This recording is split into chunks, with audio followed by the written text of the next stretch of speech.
नमस्कार, आप लाइव बिहार देख रहे हैं। मैं हूं राजमोहन तिवारी। 5 राज्यों में हुए विधानसभा चुनाव के परिणामों की अगर बात करें तो 4 राज्यों में स्थिति बिल्कुल स्पष्ट हो चुकी है कि कहां पर कौन सरकार बना रहा है। मध्य प्रदेश, छत्तीसगढ़ और राजस्थान में बीजेपी पूर्ण बहुमत में सरकार बनाएगी, तो वहीं बात करें अगर तेलंगाना की तो वहां कांग्रेस की सरकार बनने जा रही है। लेकिन इन 5 राज्यों के चुनावी परिणाम का असर बिहार की राजनीति पर ना पड़े, ये कैसे हो सकता है?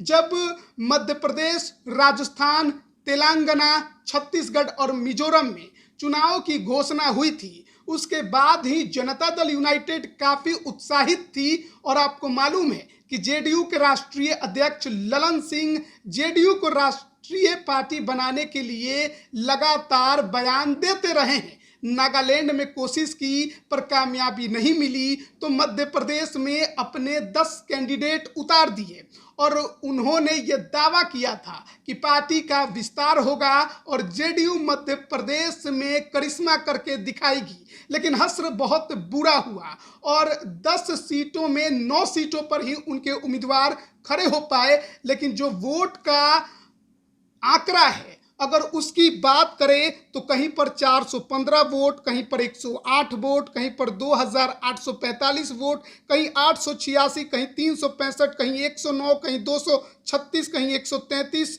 और कहीं 69 वोट ऐसे जेडीयू के उम्मीदवारों को वोट मिले हैं। ये शाम 5 से 6 बजे तक का आंकड़ा हम आप तक पहुंचा रहे हैं। लेकिन इसके अलावा बात केवल जेडीयू की नहीं है। जब हम बिहार की राजनीति में बात जेडीयू की करते हैं तो उसके सबसे बड़े दुश्मन अभी बिहार की राजनीति में कोई है तो वो है चिराग पासवान, यानी लोजपा रामविलास के राष्ट्रीय अध्यक्ष। नागालैंड में किस तरीके से उन्होंने जेडीयू को नीचे की ओर धकेल दिया और अपनी पार्टी को ऊपर की ओर ले गए। 2 सीटों पर उनको कामयाबी मिली और लगभग 9% वोट भी उनको मिले। ऐसे में शायद उनके पार्टी का जोश भी हाई था। हालांकि लोजपा रामविलास का कोई भी नेता हो या खुद चिराग पासवान हो, उन्होंने कभी भी इन 5 राज्यों में चुनाव को लेकर कभी कोई बयान नहीं दिया। यहां तक कि कैंडिडेट उतारेंगे नहीं उतारेंगे इसके बारे में भी कोई जानकारी उनके पार्टी के तरफ से नहीं दी गई थी। लेकिन हम आपको बता दें कि चिराग पासवान के भी उम्मीदवार इस बार मध्य प्रदेश और राजस्थान में ताल ठोक रहे थे।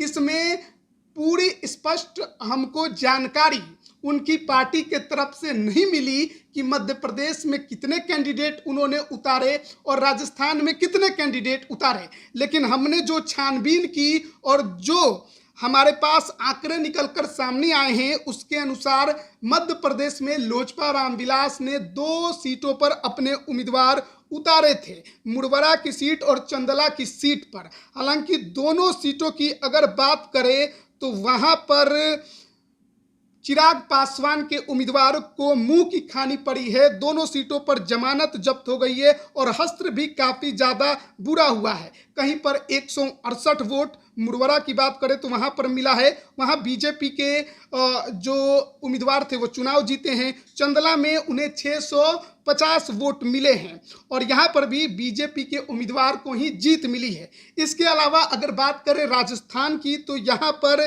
चिराग पासवान की पार्टी के तरफ से हमें जो जानकारी मिली है उसके अनुसार 4 सीटों पर उम्मीदवार उतारे गए थे, जिसमें भरतपुर सीट पर सोहन सिंह जिन्हें 690 वोट मिला है। यहाँ पर राष्ट्रीय लोक दल के उम्मीदवार को जीत मिली है। इसके अलावा अगर बात करें तो एक और सीट है श्री माधोपुर की सीट। यहाँ पर चिराग के उम्मीदवार को 722 वोट मिला है और कामा की सीट पर चिराग पासवान के उम्मीदवार को 277 वोट मिला है। तो इसके अलावा एक बगरू की सीट है जहां पर उनके उम्मीदवार को 151 वोट मिला है। तो ये जब तमाम जानकारियां हमारे सामने आई तो हम चिराग पासवान के नेताओं को फ़ोन भी लगाया, उनके कई बड़े नेताओं से संपर्क साध कर उनसे ये जानकारी लेने की कोशिश की कि किन राज्यों में कितने सीटों पर उनके तरफ से कैंडिडेट उतारे गए थे। लेकिन किसी भी नेता ने खुलकर जवाब देना मुनासिब नहीं समझा। गोलमोल जवाब पार्टी के तरफ से आए हैं। लेकिन आपको मालूम है, आपको ये जानकारी होगी कि जैसे ही परिणाम की स्थिति स्पष्ट हुई, चिराग पासवान ने खुद पीएम मोदी को बधाई दी है, बीजेपी को बधाई दी। एनडीए कुनबे का चिराग पासवान हिस्सा हैं और इसके लिए उन्होंने एक वीडियो संदेश भी जारी किया जिस पर उन्होंने विपक्षी पर तंज कसा खूब है। और 2024 को लेकर भी एक पूर्वानुमान उनके तरफ से जाहिर कर दिया गया है और एक बार फिर मोदी सरकार की बात कही गई है।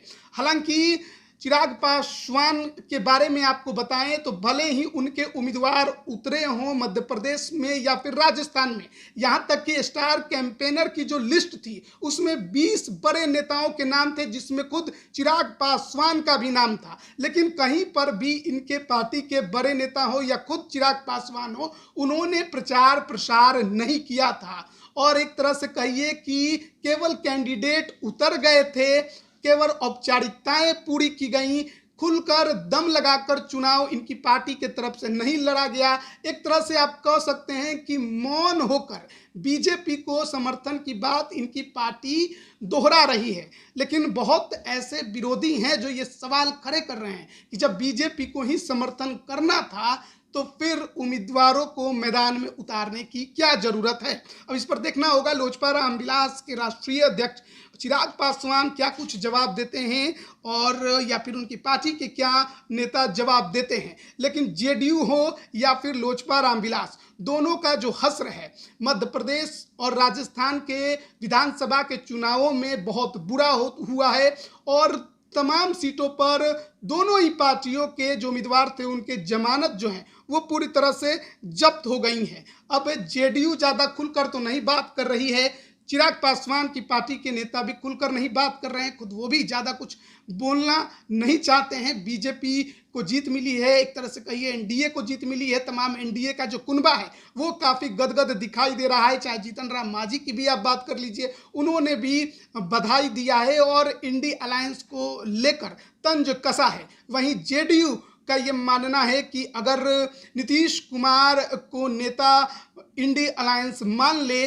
तो फिर 24 के चुनावों में या आगे आने वाले चुनाव में उसका अलग असर पड़ेगा। हालांकि जब नीतीश कुमार खुद बिहार में तीसरे नंबर की पार्टी हैं, मध्य प्रदेश में उनका कोई जनाधार नहीं दिखा, तो ऐसे में वो कांग्रेस को कौन सा रास्ता दिखा पाएंगे, कौन सी दिशा दिखा पाएंगे, ये तो वही बेहतर तरीके से बता सकते हैं। लेकिन फिलहाल 4 राज्यों के जो विधानसभा के परिणाम आए उसमें 3 में बीजेपी सरकार बना रही है, छत्तीसगढ़, मध्य प्रदेश और राजस्थान में। इसके अलावा तेलंगाना में कांग्रेस सरकार बनाएगी। बने रहिए लाइव बिहार के साथ, तमाम अपडेट हम आप तक पहुंचा रहे हैं। आप सभी का बहुत बहुत धन्यवाद। लाइव बिहार यूट्यूब पर सब्सक्राइब और फेसबुक पर लाइक जरूर करें।